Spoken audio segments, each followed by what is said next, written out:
ഇത് ജാസ്മിൻ അജി. സഹനങ്ങൾ ജീവിത വിജയത്തിന്റെ അടിത്തറയാണെന്ന് മനസ്സിലാക്കി ദൈവത്തിൽ ആശ്രയിച്ച് ജീവിത വിജയം കൈവരിച്ച ഒരു യുവ സംരംഭക. തന്റെ ചെറുപ്പത്തിൽ തന്നെ തന്റെ പ്രിയപ്പെട്ട അമ്മയുടെ വേർപാടും യൗവനത്തിൽ തനിക്കുണ്ടായിരുന്ന ഒരേ ഒരു ആംഗ്ലയുടെ വേർപാടും ജാസ്മിന്റെ മനസ്സിനെ ഒന്ന് പിടിച്ചുകുലുക്കിയെങ്കിലും ദൈവത്തിന്റെ കരുതൽ ജാസ്മിനെ ഇന്ന് സഹനങ്ങൾ മുല്ലപ്പൂ പോലെ ഏറ്റെടുക്കാൻ പ്രാപ്തയാക്കി.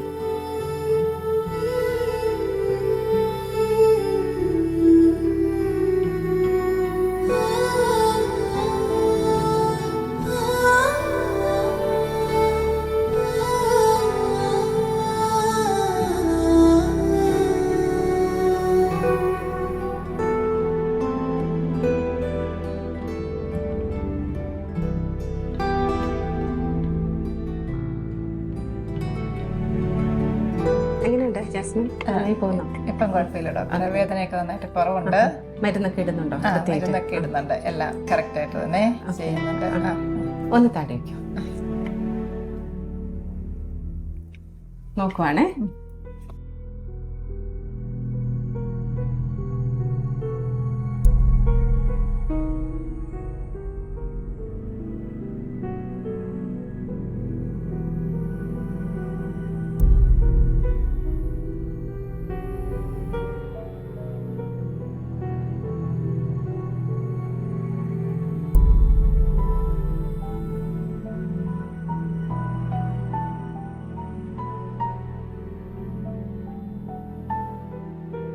പിന്നെ കാഴ്ചയുടെ അത് അങ്ങനെ അറിയാലോ, ജാസ്മിനെ കുറിച്ച് അറിയാലോ.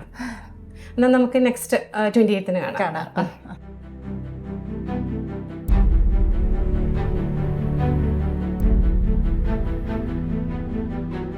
ജാസ്മിന്റെ കണ്ണുകളിൽ ഇന്ന് വെളിച്ചമില്ല. അവളുടെ കണ്ണുകളിൽ പൂർണ്ണമായും ഇരുട്ട് ബാധിച്ചിരിക്കുകയാണ്. റെറ്റിനൈറ്റിസ് പിഗ്മെന്റോസ എന്ന ഒരു അപൂർവ രോഗം ജാസ്മിന്റെ കാഴ്ചകളെ അപഹരിച്ചിരിക്കുന്നു. വർണ്ണങ്ങളുടെ ലോകത്ത് കാഴ്ചകളില്ലെങ്കിലും ഇന്നവളെ മുന്നോട്ട് നയിക്കുന്നത് ദൈവിക പ്രകാശമുള്ള ഉൾക്കാഴ്ചകളാണ്.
ഞാൻ 2011 ജാസ്മിനെ ആദ്യമായിട്ട് കാണുന്നത്.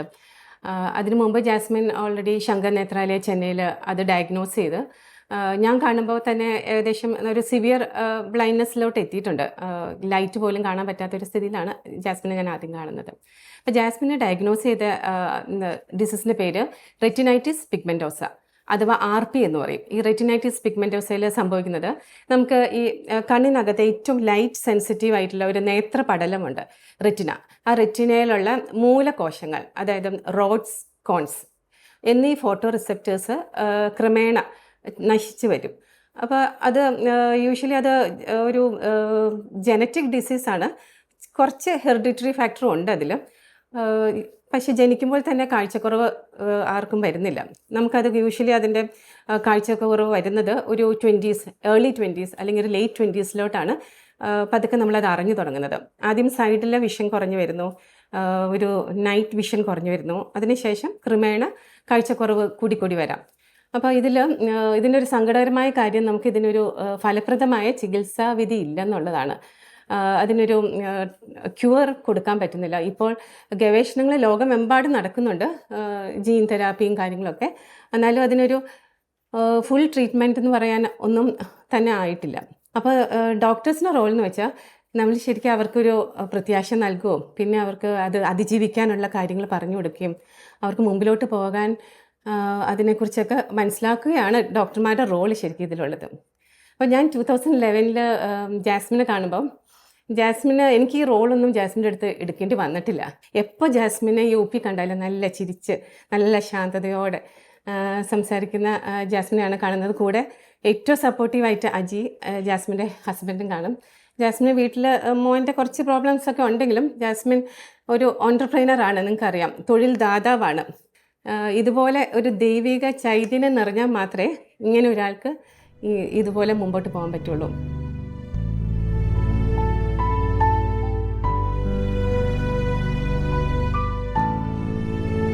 ആധുനിക ലോകം ഇന്ന് പുതിയ തരംഗങ്ങൾക്ക് പിറകെ പരക്കം പായുകയാണ്.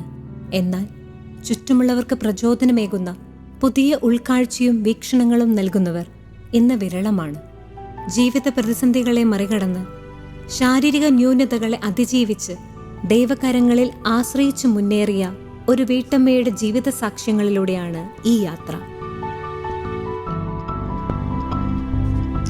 എൻ്റെ പേര് ജാസ്മിൻ അജി. സ്വന്തം വീട് കോട്ടയം ജില്ലയിൽ മേരിലാൻഡാണ്. മേരിലാൻഡ് ഇടവകയാണ്. തുടങ്ങനാട് വിച്ചാട്ട് അജിയാണ് എൻ്റെ ജീവിതത്തിൽ എനിക്ക് കൂട്ടിനായിട്ട് വന്നത്. പിന്നീട് കുറച്ച് നാളുകൾക്ക് ശേഷം മോനുണ്ടായി. അഖിൽ, അപ്പു എന്ന് വിളിക്കും അവനെ. അവനുണ്ടായി 6 മാസം കഴിഞ്ഞപ്പോഴാണ് അവന് സെർബൽ പാൾസി എന്നൊരു അസുഖം ഉണ്ടെന്നറിയുന്നത്.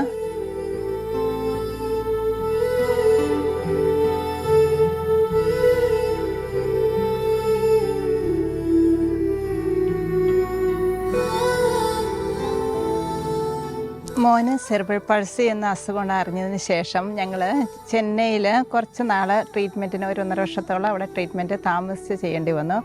അക്യുപ്രഷറും ആയുർവേദവും ഫിസിയോതെറാപ്പിയൊക്കെ ആയിട്ടുള്ള ട്രീറ്റ്മെൻ്റ് ആയിരുന്നു.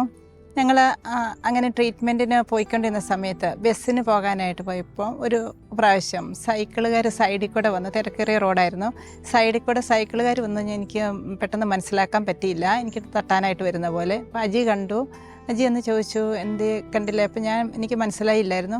കുറച്ച് നാളുകൾക്ക് ശേഷം അതുപോലെ തന്നെ പെട്ടെന്ന് വീണ്ടും സൈഡിൽ കൂടെ വരുന്നത് നമുക്ക് പെട്ടെന്ന് അങ്ങ് മനസ്സിലാകുന്നില്ല. അങ്ങനെ വന്നു കഴിഞ്ഞപ്പം കണ്ണൊന്ന് ടെസ്റ്റ് ചെയ്യാം, എന്തെങ്കിലും പ്രശ്നമുണ്ടോയെന്ന് അറിയാനായിട്ട് ഞങ്ങൾ ശങ്കർ നേത്രാലയം എന്ന് പറഞ്ഞ ഹോസ്പിറ്റലിൽ കണ്ണൊന്ന് ടെസ്റ്റ് ചെയ്തു. കുറേ ടെസ്റ്റുകൾക്ക് ശേഷം അവർ പറഞ്ഞു കണ്ണിന് റെറ്റിറ്റിസ് പിഗ്മെൻറ്റോസ എന്നൊരു അസുഖം ആരംഭിക്കുന്നു. അതായത് നെർവ് വീക്കാകാനായിട്ട് ആരംഭിക്കുകയാണ്. പെട്ടെന്ന് കാഴ്ച പോയില്ല. ഒരു 65-70 വയസ്സൊക്കെ ആകുമ്പോൾ തന്നെ കാഴ്ച കുറഞ്ഞു പോകാനുള്ള സാധ്യതയുണ്ട്. അപ്പോൾ ഇതിന് ലോകത്തെങ്ങ് റിസർച്ച് നടക്കുന്നുണ്ട്, പക്ഷേ ഇതിന് മെഡിസിൻ കണ്ടുപിടിച്ചിട്ടില്ല ഇതുവരെ.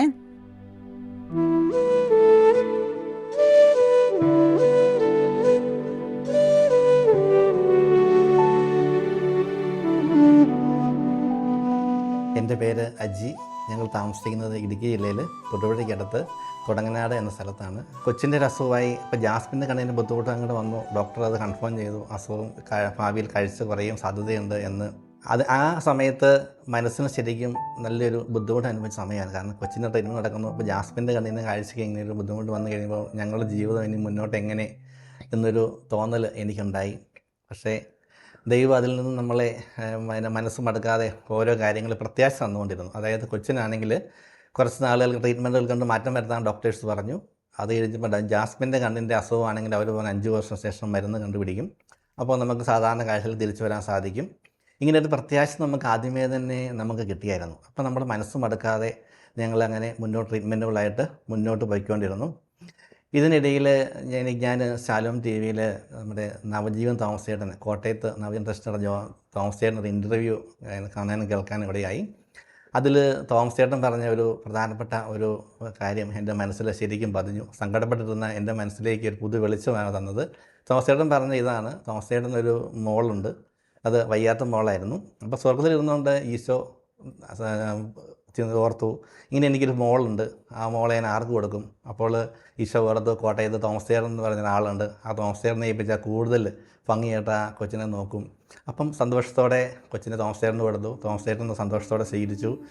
അപ്പോൾ എൻ്റെ കാര്യത്തിലേക്ക് വന്നു കഴിഞ്ഞപ്പോൾ ഞാൻ പെട്ടെന്ന് എൻ്റെ ഓർമ്മയിലേക്ക് വന്നത്, ദൈവം എനിക്ക് 2 പേരെയാണല്ലോ തന്നത്. തോമസ് ചേട്ടൻ ഒരാളെ കൊടുത്തെങ്കിൽ ദൈവം എനിക്ക് 2 പേരെ തന്നല്ലോ. അപ്പം ഞാനിതാ ദൈവത്തിന് എത്രമാത്രം എന്നോട് സ്നേഹമുള്ളതുകൊണ്ടാണ് എനിക്ക് തന്നത് എന്നതിനെ ഓർത്ത് ഞാൻ സത്യം നിന്ന് കരഞ്ഞുപോയി.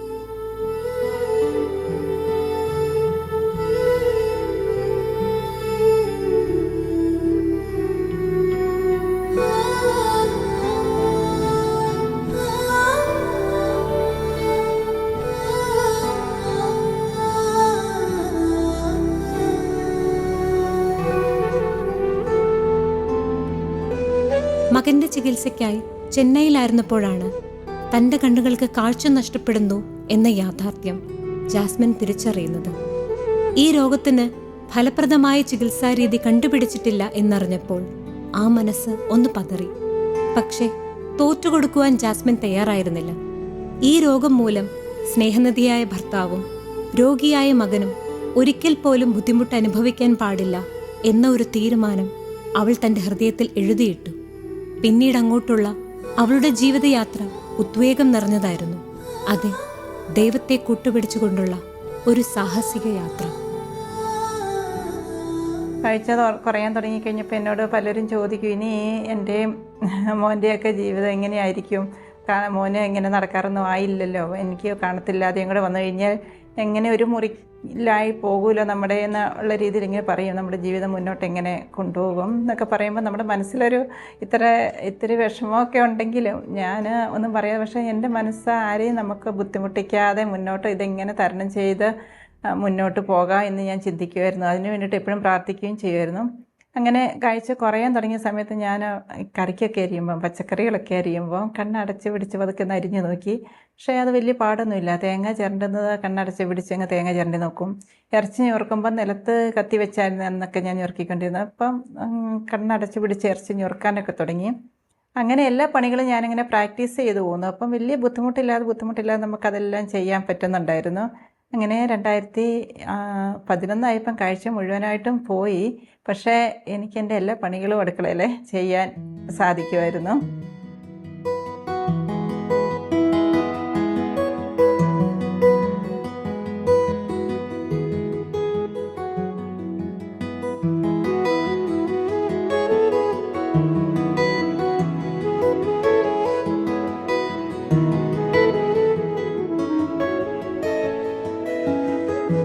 ചികിത്സിച്ച് സുഖമാക്കാൻ കഴിയാത്ത രോഗമാണ് തനിക്കെന്നറിഞ്ഞിട്ടും പ്രത്യാശ കൈവിടാതെ വേളാങ്കണ്ണി മാതാവിന്റെ അടുക്കൽ പോയി അവൾ പ്രാർത്ഥിച്ചു. അന്ന് കണ്ടുമുട്ടിയ ഒരു വൈദികനെ ഒരു ദേവദൂതനെ പോലെ തങ്ങളുടെ അടുക്കലേക്ക് അയച്ചതാണെന്ന് ഇവർ ഇന്നും ഓർക്കുന്നു. മനസ്സ് വേദനിക്കുന്നവർക്കും സങ്കടപ്പെടുന്നവർക്കും ദൈവം എന്നും തണലായി താങ്ങായി പ്രവർത്തിക്കുമെന്ന് ഇവരുടെ പിന്നീടുള്ള ജീവിതം നമ്മെ ഓർമ്മപ്പെടുത്തുന്നു. ഞങ്ങൾ വേളാങ്കണ്ണി പള്ളിയിൽ വെച്ച് ഒരു മലയാളി അച്ഛനുമായിട്ട് സംസാരിക്കാനിടയായി. അങ്ങനെ സംസാരിച്ചപ്പോൾ ഞാൻ അച്ഛനോട് പറഞ്ഞു, ഞങ്ങളുടെ മോൻ്റെ അസുഖം, സെറിബ്രൽ പൾസിയുടെ അസുഖം, പിന്നെ അതുപോലെ എൻ്റെ കണ്ണിന് കാഴ്ച കുറയാൻ തുടങ്ങുന്നു, നിറവ് വീക്കാകാൻ ആരംഭിക്കുന്നു, അതുപോലെ ഞങ്ങളുടെ അമ്മയുണ്ടായിരുന്നു, അമ്മയ്ക്ക് സ്ട്രോക്ക് ആയിട്ടിരിക്കുമായിരുന്നു. ഇതൊക്കെ ഞാൻ പറഞ്ഞു അച്ഛനോട്. അപ്പോൾ എൻ്റെ മനസ്സിലെ വലിയൊരു ആഗ്രഹം എന്ന് വെച്ചാൽ, ഞാൻ പഠിച്ച ബ്യൂട്ടീഷ്യൻ കോഴ്സും ഹോം സയൻസും സ്റ്റിച്ചിങ് ഒക്കെ പഠിച്ച ഒരു സെൻറ്റർ തുടങ്ങണമെന്ന് എനിക്ക് വലിയ ഇഷ്ടമായിരുന്നു. ഞാൻ എൻ്റെ ഈ ആഗ്രഹങ്ങളും ഈ അസുഖങ്ങളൊക്കെ അച്ഛനോടൊപ്പം അച്ഛൻ പറഞ്ഞു, എന്തെങ്കിലും ഒരു വീട്ടിൽ ഒരു ചെറിയ ബിസിനസ് തുടങ്ങുന്നത് നല്ലതായിരിക്കും. കാരണം നമുക്ക് പുറത്തോട്ട് പോയി ഇപ്പം എന്തെങ്കിലുമൊക്കെ ചെയ്യണമെങ്കിൽ മോൻ്റെ ഇതൊക്കെ ഉള്ളതുകൊണ്ട് പാടാണല്ലോ. അദ്ദേഹം അന്ന് നിർദ്ദേശിച്ച കാര്യങ്ങൾ ഇന്ന് വർഷങ്ങൾക്കിപ്പുറം തങ്ങളുടെ ജീവിതത്തിൽ സംഭവിക്കുന്നത് ഒരു ദൈവനിയോഗമായി അവർ ഏറ്റെടുക്കുന്നു.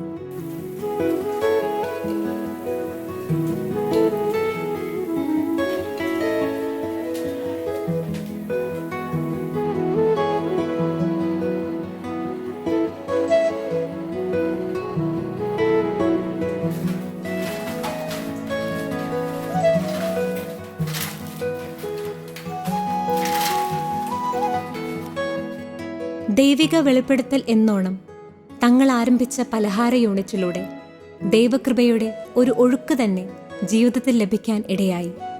പ്രഭാത പ്രാർത്ഥനയുടെ ശക്തിയിലൂടെ തങ്ങളുടെ പ്രസ്ഥാനത്തിന് ലഭിക്കുന്ന വലിയൊരു സംരക്ഷണം വിവരിക്കാനാവാത്തതാണ്.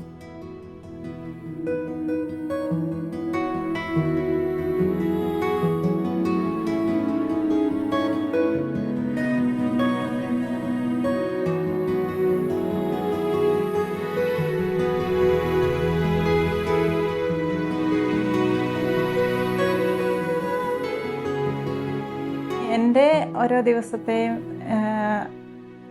ദിനചര്യ എന്ന് പറഞ്ഞു കഴിഞ്ഞാൽ രാവിലെ എഴുന്നേൽക്കും ആദ്യം തന്നെ കുളിക്കുകയാണ്. അതിനുശേഷം രാവിലെ പ്രാർത്ഥന ചെല്ലും. ഞാനിവിടെ മുറിയിൽ വന്നിരുന്ന ഒരു മാതാവ്, എനിക്കൊരു കുഞ്ഞു മാതാവുണ്ട്. ആ മാതാവിനെയും കൈപ്പിടിച്ച് എന്നെയും അജിയെയും മോനെയും വീടും യൂണിറ്റും മുറ്റവും പരിസരവും പറമ്പൊക്കെ സമർപ്പിച്ച് പ്രാർത്ഥിക്കുമ്പോൾ നമുക്കത് ഭയങ്കര ഒരു ആത്മധൈര്യമാണ്. പിതാവിനും പുത്രനും പരിശുദ്ധാത്മാവിനും സമർപ്പിച്ച് നമ്മുടെ ജീവിതം രാവിലെ തുടങ്ങുന്നത്. അതിനുശേഷം അതൊക്കെ കഴിയുമ്പോൾ തന്നെ അതൊക്കെ നെയ്യപ്പം ഉണ്ടാക്കാനുള്ള നമ്മുടെ സ്റ്റാഫുകളൊക്കെ വരാൻ തുടങ്ങും.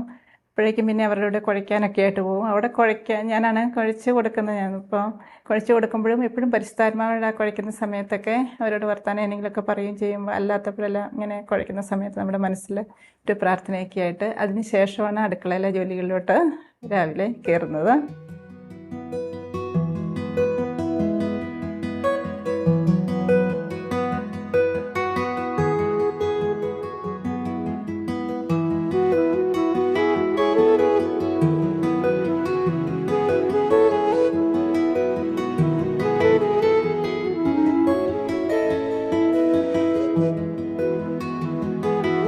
നമ്മൾ നെയ്യപ്പം ഉണ്ടാക്കാനായിട്ട് പച്ചരി കുതിർത്ത് ഈ മെഷീനിലാണ് നമ്മൾ പഠിക്കുന്നത്. നമ്മുടെ ജീവിതത്തിൽ ആദ്യമായിട്ട് മേടിച്ചൊരു മെഷീൻ ഇതാണ്. അതിനുശേഷം നമ്മൾ ഇതിൽ അരിപ്പൊടിയുടെ ബിസിനസ് ചെയ്യുന്നുണ്ട്. അത് നമ്മൾ പച്ചരി കഴുകിയിട്ട് പൊടിച്ച് ഈ മെഷീനിലാണ് വറുത്തിട്ട് നമ്മൾ വീണ്ടും പൊടിച്ചിട്ടാണ് നമ്മൾ പാക്ക് ചെയ്ത് കൊടുക്കുന്നത്. പിന്നെ അതുപോലെ തന്നെ മില്ലറ്റ്സുകൾ സ്റ്റീമർ വേറെയുണ്ട്. സ്റ്റീമറിൽ അത് 7 തവണ കഴുകി സ്റ്റീമറിൽ കയറ്റി ആവിക്ക് വെച്ച് സ്റ്റീം ചെയ്തതിന് ശേഷം പൊടിച്ച് ഈ മെഷീനിലാണ് വറക്കുന്നത്. ഇപ്പോൾ നമ്മൾ ഈ ചെയ്തു വെച്ചേക്കുന്നത് മില്ലറ്റ്സിൻ്റെ പുട്ടുപൊടികളാണ്. ഇതിൽ കുതിരവാലിയുണ്ട്, ചാമയുണ്ട്, തിനയുണ്ട്.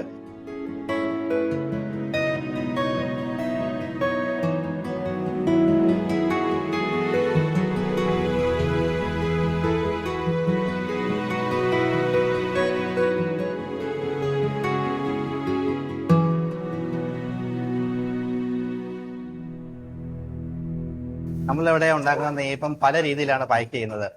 1 കിലോയുടെയായിട്ട് പാക്ക് ചെയ്യുന്നുണ്ട്, 1/2 കിലോ ഉണ്ട്, 250 ഗ്രാം ഉണ്ട്, 150 ഗ്രാം ഉണ്ട്. നമ്മൾ പള്ളികളിലേക്ക് പാക്ക് ചെയ്യുന്നത് സാധാരണ 80 ഗ്രാം 100 ഗ്രാം പാക്കറ്റുകളാണ് ഉള്ളത്. ഇപ്പം നമ്മൾ ഇപ്പോൾ പാക്ക് ചെയ്തുകൊണ്ടിരിക്കുന്നത് ഭരണങ്ങാനം പള്ളിയിലേക്കുള്ള കൊടുക്കാനുള്ള നേരത്തെ ഉള്ള നെയ്യപ്പമാണ് പാക്ക് ചെയ്തുകൊണ്ടിരിക്കുന്നത്.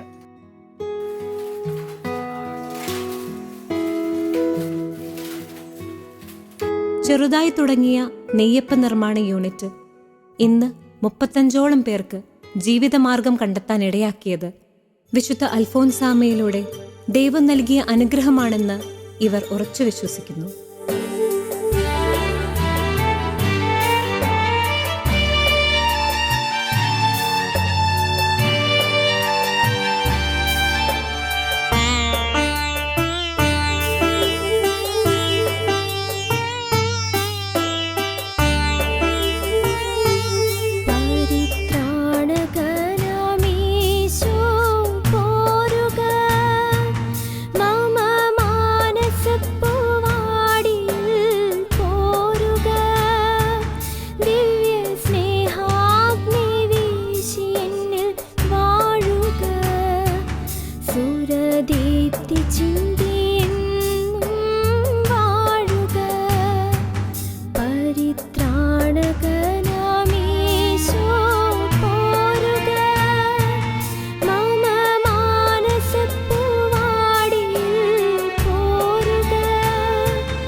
ൽ അൽഫോൻസാമ വിശുദ്ധയായതു മുതൽ വിശ്വാസികൾക്കായുള്ള നേർച്ചയപ്പം ഉണ്ടാക്കുന്ന ചുമതല അന്നത്തെ ഷൈൻ റെക്ടറായ ഫാദർ ജോസഫ് തടത്തിൽ ജാസ്മിനെ ഏൽപ്പിച്ചു.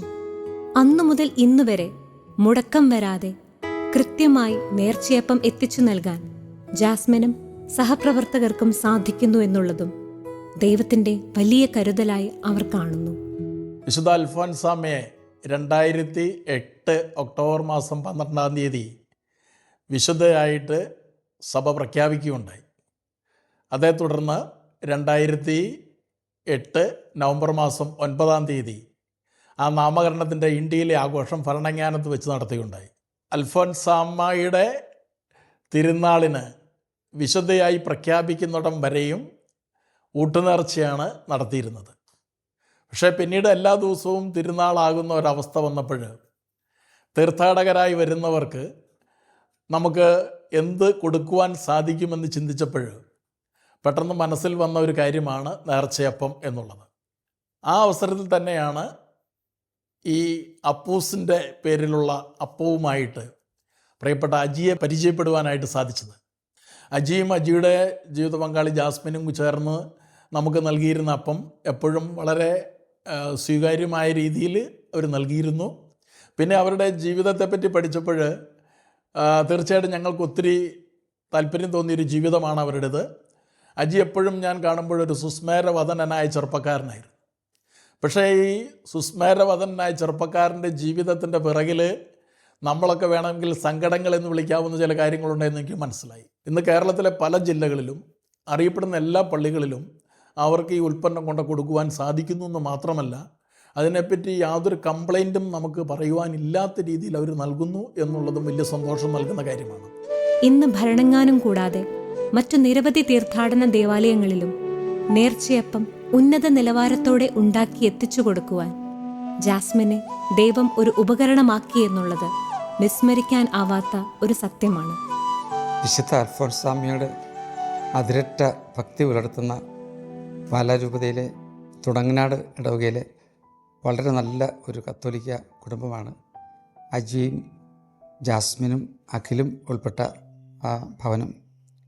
2008 അൽഫോൻസാമ്മ വിശുദ്ധയായി പ്രഖ്യാപിക്കപ്പെട്ടപ്പോൾ ഈ കുടുംബം വളരെ സങ്കടകരമായ അനുഭവങ്ങളിലൂടെ, ജാസ്മിന് കാഴ്ചശക്തിയില്ല, അഖിലിന് സ്വന്തമായിട്ട് ഒരു കാര്യവും ചെയ്യാൻ പറ്റാത്ത അവസ്ഥയാണ്. ഇപ്പോൾ അഖിലിന് 26 വയസ്സ് പ്രായമുണ്ട്. അങ്ങനെ വലിയ ദീനതകളിലൂടെ കടന്നു പോയിക്കൊണ്ടിരുന്ന ആ കുടുംബം അൽഫോൻസാമ്മയിലൂടെ ഈശോയിലേക്ക് അടുത്തു വരികയും 2008 അൽഫോൻസാമ്മയുടെ ആദ്യ തിരുനാളിന് 1000 നെയ്യപ്പം ഇവിടെ അർപ്പിച്ച് പ്രത്യേകമായിട്ട് പ്രാർത്ഥിച്ച് അത് ഉണ്ടാക്കി അൽഫോൻസാമ്മയ്ക്ക് സമർപ്പിച്ചു. അതിനുശേഷം 2010 മുതൽ ഇപ്പോൾ വരെ 15 വർഷക്കാലം തുടർച്ചയായിട്ട് അൽഫോൻസാമ്മയുടെ നേർച്ചയ്ക്ക് നൽകാനുള്ള, പ്രത്യേകിച്ച് ജൂലൈ മാസത്തിൽ അൽഫോൻസാമ്മയുടെ പ്രധാന തിരുനാളിൻ്റെ ദിവസങ്ങളൊക്കെ 10,000-കണക്കിന് ആളുകളാണ് ഇവിടെ വരുന്നത്. അവർക്കെല്ലാം ആവശ്യമുള്ള ഈ നേർച്ചയ്ക്കുള്ള നെയ്യപ്പം ഈ കുടുംബമാണ് ഉണ്ടാക്കിത്തരുന്നത്. അതിൻ്റെ കൂട്ടുകളെല്ലാം ക്രമീകരിക്കുന്നത് ജാസ്മിനാണ്, കാഴ്ചശക്തി ഇല്ലാത്ത ജാസ്മിനാണ്. ഒരു വലിയ പ്രാർത്ഥനയായിട്ടാണ് അവരത് നിർവഹിക്കുന്നത്.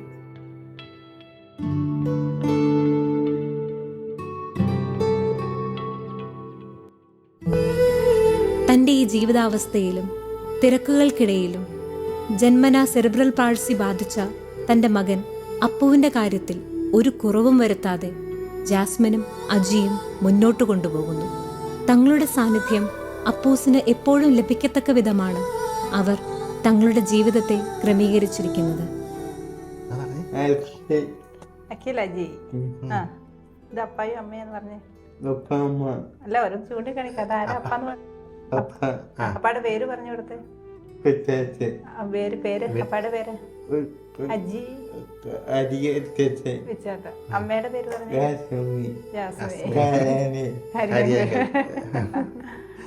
പുതിയ കാഴ്ചപ്പാടുകളും പ്രത്യാശ നിർഭരമായ ജീവിതവും കെട്ടിപ്പടുക്കാൻ ഇവരുടെ ജീവിതവും സാക്ഷ്യങ്ങളും അനേകർക്ക് പ്രചോദനമേകുന്നു.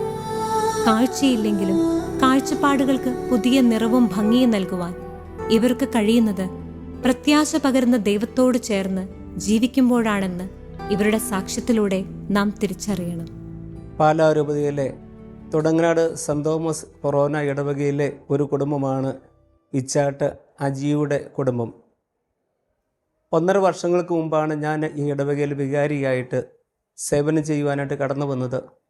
അതിനു മുമ്പ് എനിക്ക് ഈ കുടുംബത്തെ അധികമായിട്ട് പരിചയം ഉണ്ടായിരുന്നില്ല. എങ്കിലും ആ കുടുംബത്തിൻ്റെ പിതാവ് എന്ന നിലയിൽ അജിയെ എനിക്ക് പരിചയമുണ്ടായിരുന്നു.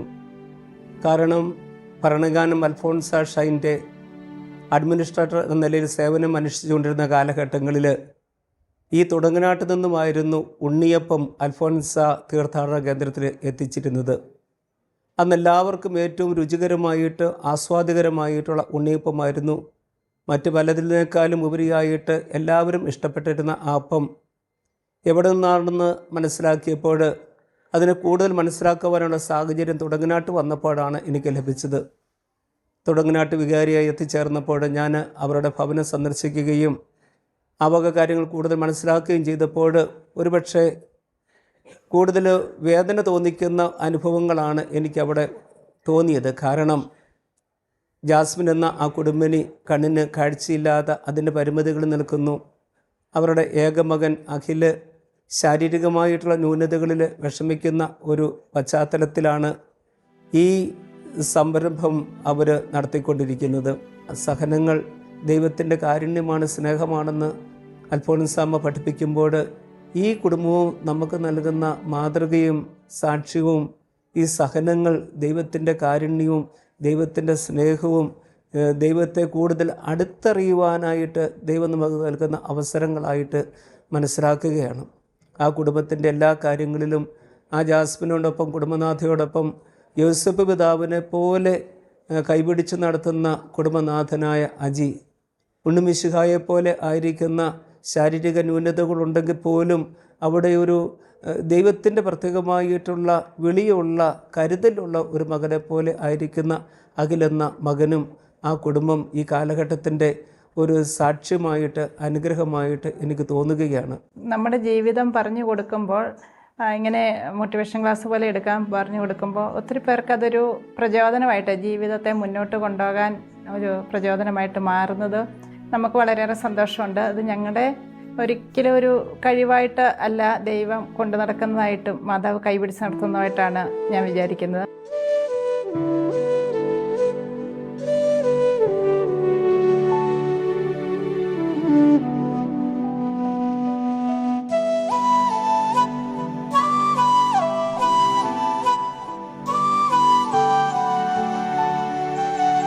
ഇപ്പം ഇവിടെ ജോലിക്ക് വരാൻ തുടങ്ങിയിട്ട് 12 വർഷമായി.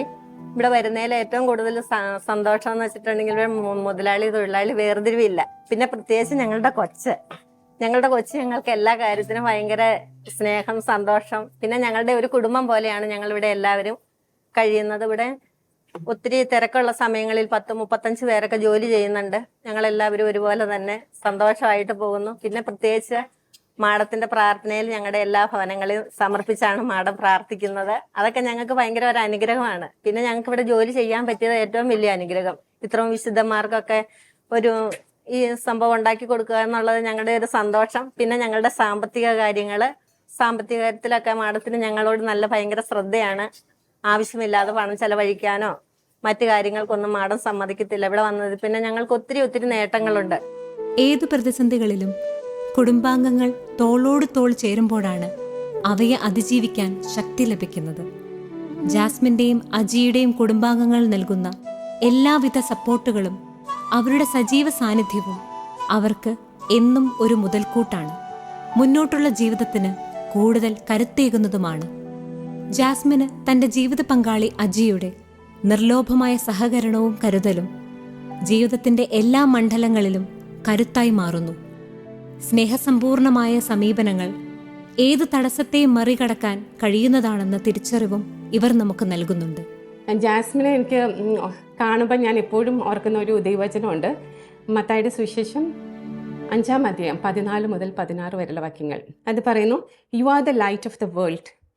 Your light, let the light fall upon others and let them see your good works and praise and glorify your Father, the Father in heaven. ഇത് ഈ ദൈവവചനത്തിൽ ജീവിക്കുവാണ് ജാസ്മിൻ. ശരിക്കും അത് അനർത്ഥമാക്കി ജീവിക്കുന്നു. ജാസ്മിൻ അന്ധതയിലാണെങ്കിലും ചുറ്റും കൂരിട്ടാണെങ്കിലും ജാസ്മിൻ്റെ ആ പ്രകാശം, ജാസ്മിൻ അത് മറ്റുള്ളവരിലോട്ട് ആ പ്രകാശം ഇങ്ങനെ പരത്തി ജീവിക്കുന്ന ഒരു ജീവിക്കുന്ന വിശുദ്ധ എന്ന് പറയാം.